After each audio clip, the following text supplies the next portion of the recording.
झारखंड में पूर्व सीएम हेमंत सोरेन की गिरफ्तारी के बाद सियासी बवाल जारी है। इस बीच सामना के संपादकीय में कहा गया है कि आज के राजनीतिक माहौल में हर कोई नीतीश कुमार, अजीत पवार या एकनाथ शिंदे नहीं होते, कुछ स्वाभिमानी हेमंत सोरेन भी होते हैं। प्रधानमंत्री मोदी और गृह मंत्री अमित शाह को इसका एहसास हो गया होगा। संपादकीय में आगे कहा गया है कि सिर्फ 7 एकड़ जमीन के सौदे में मोदी शाह ने झारखंड के मुख्यमंत्री हेमंत सोरेन को ईडी के माध्यम से राजभवन में ही गिरफ्तार करवा दिया। भाजपा को उम्मीद थी कि सोरेन की पार्टी के विधायकों में फूट पड़ जाएगी, ईडी के दबाव में विधायक दल बदलेंगे और भाजपा के मंसूबे पूरे होंगे, लेकिन ऐसा कुछ नहीं हुआ और हेमंत सोरेन के उत्तराधिकारी चंपई सोरेन ने विधानसभा में विश्वास मत जीत लिया। 47 विधायकों ने विश्वास प्रस्ताव के पक्ष में वोट किया, जबकि 29 विधायकों ने इसके खिलाफ वोट किया। इतने बहुमत के बावजूद राज्यपाल ने चंपई सोरेन को 4 दिनों तक शपथ नहीं दिलाई। मोदी शाह ने सोचा कि इन 4 दिनों में वो सोरेन के विधायकों को किसी भी तरह से मजबूर कर देंगे, लेकिन झारखंड के स्वाभिमानी आदिवासी मोदी शाह के भीड़ तंत्र के आगे नहीं झुके। आगे कहा गया कि महाराष्ट्र के 40+40 घातक विधायकों को इन आदिवासी विधायकों का चरणामृत प्राशन करना चाहिए। सोरेन के गठबंधन के विधायकों ने अपना ईमान नहीं बेचा और मोदी शाह की भ्रष्ट राजनीति को झारखंड की आदिवासी जमीन पर फलने नहीं दिया। आगे सामना के संपादकीय में कहा गया कि यह घटना ऐतिहासिक है। गिरफ्तार हेमंत सोरेन को विधानसभा में वोटिंग के लिए सदन में आने की इजाजत दी गई और वो आए। उन्होंने जोरदार भाषण देकर मोदी शाह के बदले की राजनीति को चुनौती दी। सोरेन ने जो भी कहा उसे समझना चाहिए। सोरेन ने कहा कि मुझ पर लगे सभी आरोप बेबुनियाद हैं। किसी 7 एकड़ जमीन के लेन देन का आरोप लगाकर मुझे गिरफ्तार कर लिया गया। ईडी को इस जमीन के कागजात सामने लाने चाहिए, जनता के सामने लाने चाहिए। मैं राजनीति से संन्यास ले लूंगा और इतना ही नहीं, मैं हमेशा के लिए झारखंड छोड़कर चला जाऊंगा। आपको सुनाते हैं कि सदन में पूर्व सीएम हेमंत सोरेन ने विश्वास मत हासिल करने से पहले क्या कहा। अध्यक्ष महोदय, मुझे कोई गम नहीं कि मुझे आज ईडी ने पकड़ा। जिस तरीके से बंधुदा का सदस्यता लिया, ये आप चुनाव नहीं लड़ सकते। हो सकता है मेरा भी ये असर है। सत्ता लुलुपता के लिए हम लोग कभी नहीं आए अध्यक्ष महोदय, लेकिन ये बात मैं इस सदन में कहना चाहूंगा कि झारखंड मुक्ति मोर्चा का उदय झारखंड के मान सम्मान स्वाभिमान को बचाने के लिए हुआ है और इस मान सम्मान स्वाभिमान के प्रति जो भी बुरी नजर डालेगा उसको हम मुंह तोड़ जवाब देंगे, चाहे राजनीतिक रूप से हो, चाहे कानूनी रूप से हो, चाहे वो किसी भी जंग मैदान में हो। ऐसी चुनौती हेमंत सोरेन इसलिए दे सकते हैं क्योंकि उनके सिक्के असली खनकदार हैं। संपादकीय में आगे यह भी कहा गया कि सोरेन की गिरफ्तारी का मामला राजनीतिक आतंकवाद और दमन का एक भयानक मामला है।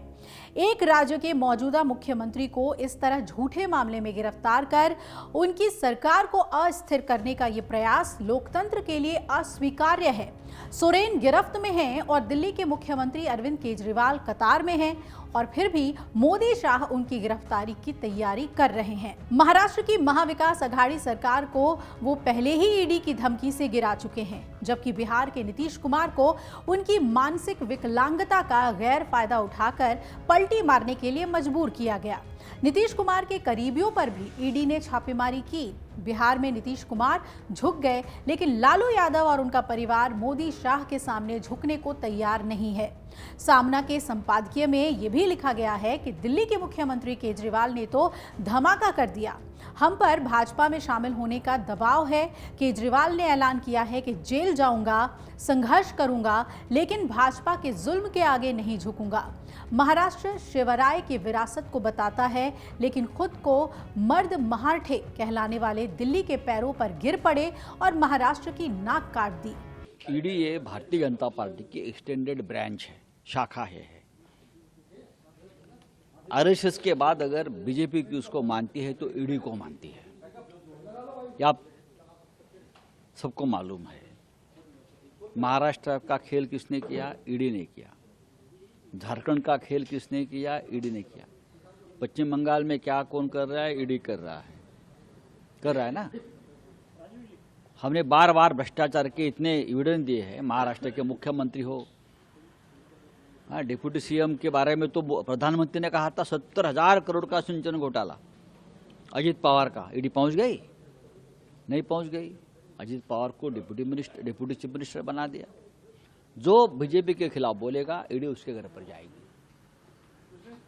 हमको डेमोक्रेसी बचाने के लिए लड़ाई लड़नी है। सर, चंडीगढ़ में इलेक्शन में सुप्रीम कोर्ट ने संज्ञान लिया है सर। उन्होंने कहा है कि संज्ञान लेने से क्या होता है? महाराष्ट्र में भी संज्ञान लिया था ना। डेमोक्रेसी का मर्डर तो सबसे पहले महाराष्ट्र में हुआ है।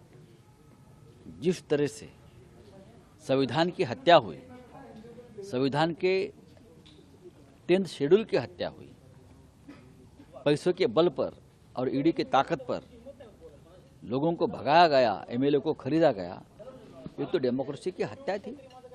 ईडी ने क्या किया? बस अब सर्वोच्च न्यायालय ने क्या किया? जोर से एक बात की, बात विधानसभा के स्पीकर ने सुनी नहीं और गलत फैसला दिया और वो अनकॉन्स्टिट्यूशनल सरकार को कायम किया है। अभी हम देखेंगे सर्वोच्च न्यायालय आगे क्या करने जा रहा है। संपादकीय में यह भी कहा गया है कि हेमंत सोरेन की गिरफ्तारी से भाजपा की विकृति का खुलासा हो गया है। जहां खुद का राज्य नहीं, वहां आतंक के बल पर उखाड़ फेंक देना, ये किस तरह का लोकतंत्र है? ये कौन सा कानून है? ये कैसी आजादी है? अजीत पवार, एकनाथ शिंदे पर भ्रष्टाचार के गंभीर आरोप हैं। वो मोदी के प्रिय हो गए, लेकिन सोरेन, केजरीवाल उनकी नजर में अपराधी बन गए। भारतीय जनता पार्टी भ्रष्टाचार का अड्डा बन गई है और वो नैतिकता, चरित्र जैसे शब्दों का कोई मूल्य ही नहीं कर रही है। हेमंत सोरेन का कारावास स्वाभिमान और स्वतंत्रता की लड़ाई लड़ने वालों के लिए एक आदर्श उदाहरण बनना चाहिए। झारखंड विधानसभा में जब हेमंत सोरेन विश्वास प्रस्ताव पर मतदान करने पहुंचे तो उनके विधायकों की भावनाएं उमड़ पड़ी। कई लोगों की रुलाई फूट पड़ी, मानो आजादी की रक्षा के लिए सभागृह स्वाभिमान के आंसुओं से भीग गया हो। अब आगे संपादकीय में यह भी कहा गया कि उस भावुक माहौल में हेमंत सोरेन ने जो बयान दिया वो ऐतिहासिक माना जाएगा। सामना में कहा गया कि सोरेन ने कहा, रो मत, मेरी आंखों के किनारे भी गीले हैं, लेकिन मैं एक आंसू नहीं बहाऊंगा, मैं इन आंसुओं को संभाल कर रखूंगा। समय आने पर ये आंसू चिंगारी बन जाएंगे। उन्होंने ये भी कहा कि अब इतना ही देखना है कि लोकसभा अध्यक्ष के आवास, राष्ट्रपति भवन में, लोकसभा अध्यक्ष के निवास स्थान में कब गिरफ्तारियां शुरू होती हैं। सोरेन ने कहा कि देश का भविष्य ही भयावह है। ये एक पुकार है कि लोकतंत्र और संविधान खतरे में है।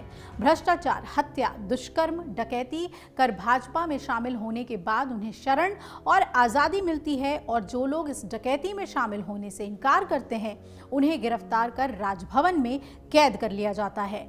देश में यही चल रहा है। संपादकीय में आगे ये भी कहा गया है कि अरविंद केजरीवाल झुकने को तैयार नहीं हैं, उद्धव ठाकरे झुकने से इनकार कर चुके हैं, ममता बनर्जी लड़ने में माहिर हैं, हेमंत सोरेन ने घुटने नहीं टेके, रोए नहीं, झुके नहीं। एक क्रांतिकारी की तरह उन्होंने जेल की राह पकड़ी। इस संघर्ष से ही देश को नई दिशा और आज़ादी की रोशनी मिलेगी। जो झुके और शरणागत हुए, ऐसे लोगों को इतिहास कभी माफ नहीं करेगा। सामना में यह भी लिखा गया कि हेमंत सोरेन ने लड़ने वालों के आंसुओं की कीमत बताई है। उन्हीं आंसुओं से कल के तूफान का निर्माण होगा। झारखंड में जो कुछ हुआ उस पर महाराष्ट्र में ये रिएक्शन सामने आया है, वो भी इस सामना के जरिए। अब देखना है कि झारखंड की सियासत का असर किस तरीके से देश की राजनीति पर देखने को मिलता है। अगर आप ये वीडियो YouTube पर देख रहे हैं तो हमारे चैनल को सब्सक्राइब करें और बेल आइकन को दबाना ना भूलें। अगर आप Facebook पर ये वीडियो देख रहे हैं तो हमारे पेज को लाइक करें।